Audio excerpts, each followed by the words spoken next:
Thank you, Madam Deputy Speaker. I rise as well to contribute to the debate on this motion, and I rise on behalf of the Tasmanian Parliamentary Labor Party to convey our deep condolences to the people of Lebanon and their families across the world who've been devastated by the blast that rocked Beirut on the 4th of August. There are more than 230,000 Australians having Lebanese heritage, and the impact of this tragedy has been widely felt across the community. The shocking images of the blast were captured by residents in Beirut as they filmed the smoke billowing from the port, and never in their wildest imagination would they have known what was about to happen next. As the explosion took place, the magnitude of it knocked people off their feet as the impact of the blast was felt. Madam Deputy Speaker, I was horrified as I watched images of that blast broadcast on Australian media outlets and on social media. But the horror of that impact and the impact from that blast would only be revealed in the days that followed. The explosion was claimed to be the third most powerful after Hiroshima and Nagasaki. But the human impacts from this disaster have been more profound.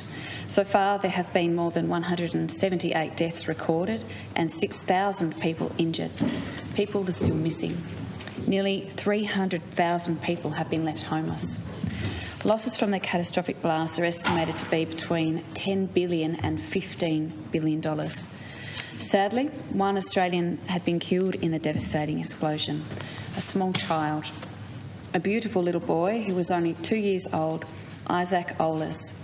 In a statement, Isaac's family said, "We are heartbroken by the sudden and tragic loss of our beautiful little boy following the disaster in Beirut. Isaac was 2 and will be deeply missed by family and friends." The Australian Government has committed funds, $5 million in humanitarian support for the country. This funding will support the humanitarian effort in Lebanon as they recover from the devastating explosion in Beirut.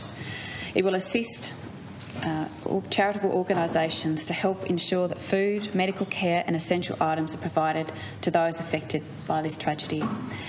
The people of Lebanon have endured enormous disruption to their lives in recent years, and this tragedy will require a monumental effort to support people to recover.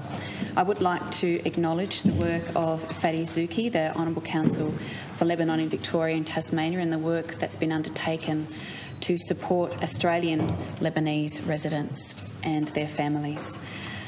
We convey to them our sincere condolences and wish them strength and hope for the future. The Honourable Leader of the Greens.